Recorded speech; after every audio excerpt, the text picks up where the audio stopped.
একটা ঝড়ো সন্ধ্যা। পথিক অরিন্দম অনেকদিন পর কাজ থেকে দেরিতে ছুটি পেয়েছিল। বাড়ি ফিরতে ফিরতে রাত প্রায় 10:30। ফেরার পথে সে একটা পুরনো নির্জন গ্রামের মোড় দিয়ে আসে, দেওলা গ্রাম। এই গ্রামে লোকজন খুব কমই আসে রাতে।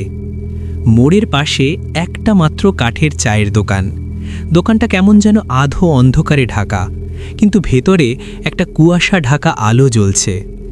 অরিন্দমের খুব পিপাসা পেয়েছিল, তাই সে দাঁড়িয়ে পড়ে। দোকানের ভেতরে দাঁড়িয়ে আছে একজন, শুকনো গড়নের, ফ্যাকাশে মুখ, ঠোঁট দুটো শুকনো। কিন্তু অদ্ভুত ব্যাপার, লোকটা কোনো কথা বলে না, শুধু তাকিয়ে থাকে নিথর চোখে।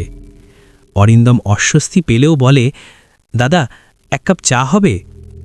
লোকটা ধীরে ধীরে মাথা নেড়ে হ্যাঁ করে, মুখে একদম কোনো অভিব্যক্তি নেই। সে চুলায় হাত বাড়াতেই বাতাস ঠান্ডা হয়ে উঠল। চুলার আগুন হঠাৎ নীল রঙে জ্বলে উঠল।